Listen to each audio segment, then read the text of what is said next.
And the horse trading continues at the ANC's 55th National Conference, intensifying across the provinces as the party elects new leaders, which is happening right now. Back to Nasrec, where my colleague Vuyo Mvoko continues with not only the update, but the analysis as we inch closer to some sort of resolution. And I'm not sure if resolution is the right word, Vuyo, as we were speaking earlier on. It seems that people don't necessarily seem to coalesce or agree on what the end game is, or maybe there is an end game, we just don't know what it is. That could well be, but the latest episode I'm getting from people in the know, I checked literally a couple of minutes ago, is that there's only one province left to finish its voting, and that's Gauteng, the fourth biggest, I should say, delegation here at this conference. So it does look like things are moving with a little bit of speed right now than perhaps was previously thought. But then again, once Gauteng finishes, you still have a good few hours of counting. So things are going to really continue well into the night and wee hours of the morning. I still have Professor Susn with me, but we are joined this time around by Dr. Levy and Dr. Ndou. Just your take from the conversations of the past few hours have been, of course, on that intense lobbying that Tsepiso was talking about, but that's almost over now. And literally, minutes about 10-15 minutes ago or so, we heard from one of our journalists speaking to the Limpopo delegation that province previously it had thrown its weight behind Ramaphosa, but apparently they have now switched allegiances from what we're told. Well, Vuyo, it is in the nature of lobbying that people will therefore have to make pronouncements that are not consistent with the pronouncements that they made earlier. That is in the nature of what we are now, persuasions and negotiations and so on and so on. But at the same time, I concur with what Mbazima Shilowa just said, that when it's time for voting, you exercise that right alone with a pen and paper, and all the other things that are spoken outside, don't mind. But what I foresee, it appears as if it's going to be very closely contested. It's very tense, and it appears as if the Zweli Mkhize team has actually done a lot of work to be able to infiltrate, and in the main, the leaders of the other provinces. And hence, we're getting to see them coming out to say, this is how we had pronounced earlier, and now we've actually changed. What I am closely looking is as to whether these provincial leaders were able to convince the delegates who are coming with the mandate from branches. But there's nothing wrong with persuasions at conference, and that is what is in the nature of an elective conference in any way. Well, it could well be that what Dr. Mkhize himself and Phumulo Maswala, remember in the last interview we had, they were saying, look, we are convinced we have the numbers. People just don't want to talk about who they prefer and how they are going to vote come conference, because there may well be a lot of consequences, repercussions, whatever you call them, that may cost certain people or regions or provinces dearly. Yes, of course, we have to be mindful of the fact that as long as there's still delegates who are voting, there are many mind games that are also being played, and saying that you are successful. And yes, both camps claim they are successful, but putting that out in the public, it could influence votes. It could tell those people still casting their ballots, this is a leading team, I need to go there, I need to back them. And so I've also quite noticed that it's much more the Zweli Mkhize camp. We know there are nuances and crossover slates, etc., but broadly his camp are making themselves available for media interviews. The other camp is going about silently. No, actually, I mean, initially when conference started, I mean, lots of people who were talking were seen to be, you know, backers of the Cyril Ramaphosa slate. Yeah, they and were, then, yes. and I remember, in fact, late that day, day one, if you recall, then there was suddenly a flood of Dr. Mkhize slate people, because they felt that they were losing the propaganda war.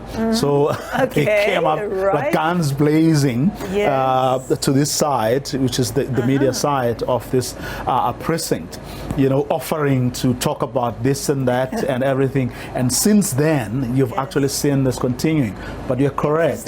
Today, you're now suddenly seeing more of them sort of making lots of claims and hardly anything from, you know, the CR slate, which is quite interesting. It is, and one doesn't know at this stage to what extent that preempts or tries to, or simply reflects the current realities. We do know by current indications, and always has to say those current indications, the Ramaphosa camp is not doing as well as had been suggested by those preliminary nominations. And many of us had been warning against that, because we know by now 4,426 total delegates eligible at this conference, and those earlier bunches of nominations had only amounted to about half that number. And we have been warning all the time that there is a lot of space, leeway for changes to happen. And now in the last day or so, we're getting more indications as to how the missing delegates may be filling in. And yes, the Mkhize camp is campaigning hard. It is as if, I emphasize as if, there had been cash injections and resource injections broadly in the campaign just in the last week. Incidentally, in fact, I mean, today's events reminded me of Polokwane. I remember the day we arrived, as people were busy with sorting the accreditation issues and all of that. And I remember the Tawambegi camp, you know. It's really, I can't talk about who the people who were in the lead, because they both passed on, who came with like a great deal of number crunching. They got it to the T, you know, like how they were going to like win, I mean, the conference by a huge margin. And I remember one of the people I remember who were like around me at the time was Farrell Hafaji, and I started saying, no, come on guys, even if this is way too good to be true. I said, no, we've got it, we've got this. And of course, at the end of the conference, it was actually the other way. It was actually the other way around. It was a comfortable one. Let's leave the you know, propaganda wars for a second. Doesn't this then perhaps sort of begin to sort of raise a number of issues about how the ANC is run?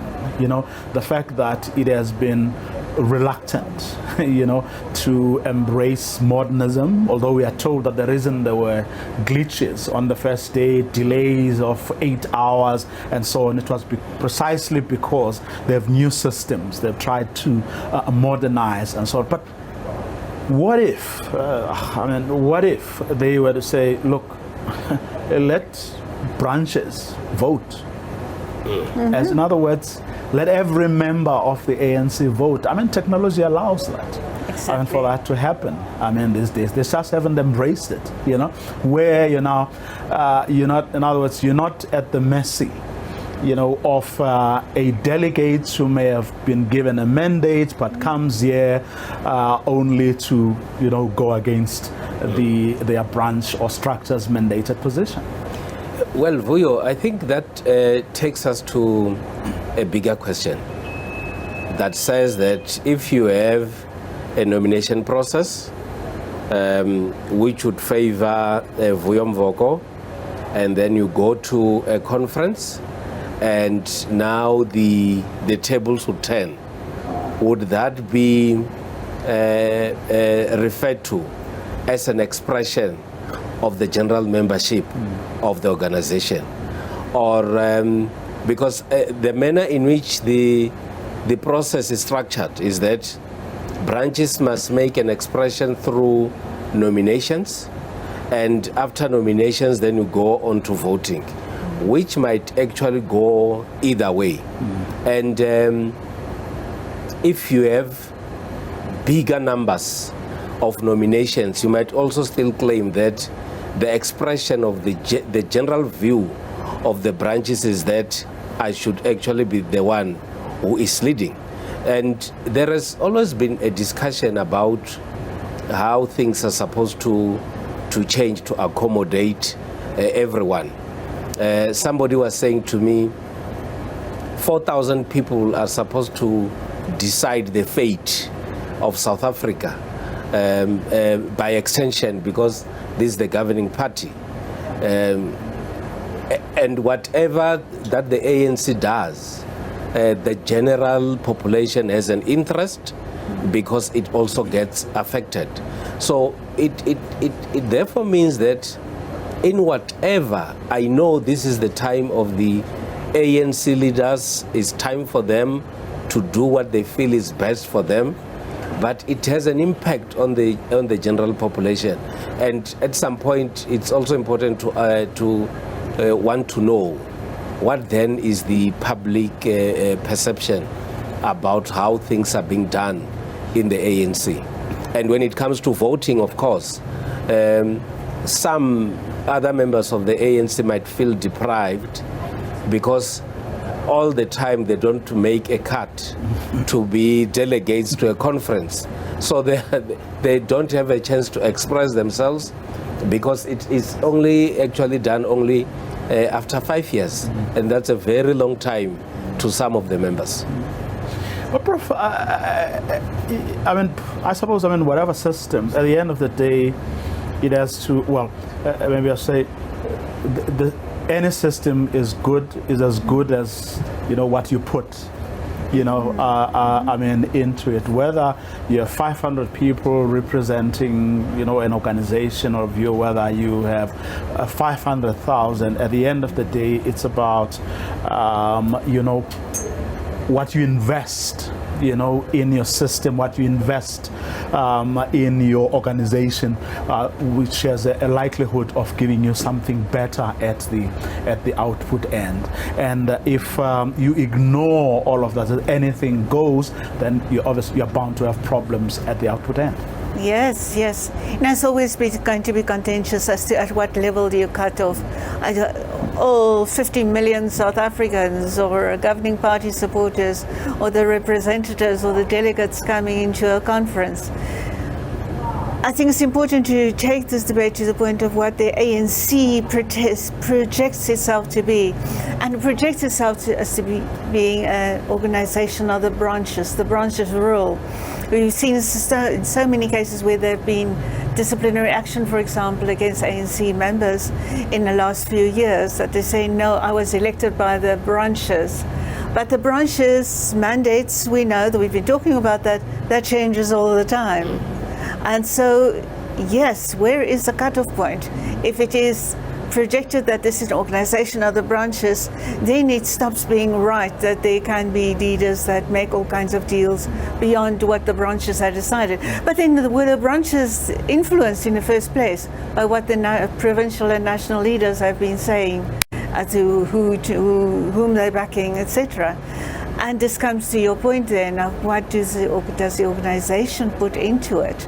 And that's, I cannot but focus then on the policies and those substantive deliberations, and whether organizational imperatives, organizational survival, whether that takes precedence over any policies that maybe, how policies are fine-tuned to speak to and not just speak to, but to address the needs. Where does it go? How can the organization organize these systems of representation to ensure that there will be better action in government? I can almost justify any system of representation if that's at the final point of delivery there is concrete, deliberate action. Hence, I mean, a lot of people like Thabo Mbeki is appearing to say maybe the ANC should focus rather on the quality of its membership. You know, in other words, the caliber of people you're going to have in your organization, and less so the numbers, you know, of people that you keep growing every year or every conference and so on, but rather the quality, of the caliber of people that you have. Of course, that is an area that every organization will have to look at. The ANC, in terms of numbers, it's good. In terms of membership, and of course, very inconsistent though. Yeah. Yes, it goes up and down, and you would know about the complaints about the membership system. Some would say you are an active member, or you are you are on probation because you haven't renewed your membership. A good standing, a member in good standing or not in good standing. So those are the things that they actually look at, and there's no cut-off dates for membership, unfortunately, and that is the practice in many other political parties as well. She can join today, I join after 2 weeks, and we join that other week. And I think that is one area that is quite frustrating on the part of the administrators. But unfortunately, there's nothing you can do. You need members to join, but equally, even though there has been attempts to deal with the quality of a cadre in terms of the establishing a school or modules for cadres to undergo them, and ensuring that there are continuous workshops and activities to teach these cadres.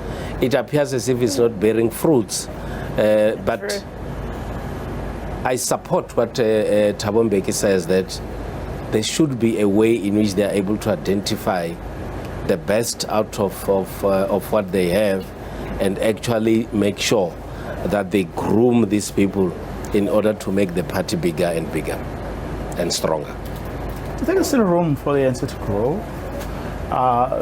in terms of numbers, but in a way that would have a bearing on the quality of leadership, but also on the quality of what the ANC produces. Well, yes. One has to say probably that yes, there is definitely room to grow, but then, as Levy also says, it's about how do you prepare those people to bring that quality, and is there at this stage of the existence of the ANC really that motivation among cadres to be the best? No doubt there will always be a few or small selection at least where it is important, the imperative to be good representatives. But I'm afraid for so many, one cannot see is it to say it's a bulk or not, but so many of those cadres, and that we've seen the ANC lamenting this fact about opportunism and people joining the ANC for their own benefit, personal benefit, that the ANC has been complaining about that since the 1990s. In 1999 meetings of the ANC had that as a prominent theme of discussion. So I often wonder whether the ANC has not lost that battle to get the best, the pristine cadres in there to fight for what is best for the country and even the organization. But if one looks at many other current trends, it almost seems like they're doing a losing battle. And they have, one can look at the blossoming of numbers, especially around the centenary celebrations of the ANC, but there were so many artificial cases of artificial inflation of membership there, where it was also inflated just to win leadership battles. Had good numbers, actually, if you look at the numbers that have just been released now at this conference. Yes, yes, indeed. And they certainly learned lessons. And they've also learned to do it according to the new rules of the ANC, but learned lessons in terms of what membership can bring you. And we saw it 5 years ago, where there were those huge growths in membership, for example, in Mpumalanga, and that probably changed the direction of that conference. Interesting indeed, but we are going to leave it here, Professor Boysen and Dr. Ndou. But in news just in, the ANC's Department of Information and Publicity has just issued a very terse one-line statement saying to members of the media covering this conference, please be advised that there will be no further media briefings or open sessions in plenary for today. Further updates will be provided by the DIP only tomorrow morning, which means we won't be invited back in there for any results until tomorrow morning. In a nutshell, that's basically what this message says. But we're not sure yet. As I was saying earlier, about 30 minutes ago or so, we were told that only Gauteng was still voting, and once Gauteng was done with their voting, then they were supposed to start with the counting, which we're told would take an estimated 4 hours or so. But what this message says now is that they will not be calling us in, so even if the counting continues and gets done, they will not let us know until tomorrow morning. And with that, it's back to you, Tshepiso, in studio. Well, thanks for that, Vuyo. Of course, no doubt it will be a rather tense process. So one can imagine that they're trying to play their cards as close to the chest as possible. The ANC announcing that that's it for media engagement today, as you heard my colleague Vuyo say through a statement that was sent out, and that they will not have access to the plenaries until further announcement. So that's a wrap from him, but we will speak to my colleague Mzwandile Mbeje in just a moment as well to get more information. But let's just look back at some of what was said throughout the day. The ANC is saying that a position of First Deputy Secretary General, Nomvula Mokonyane and Dina Jumat Peterson, have been nominated for this position. The nomination process was flawed with controversy, it said, with some Gauteng delegates accusing the election agency of mismanaging the nomination process.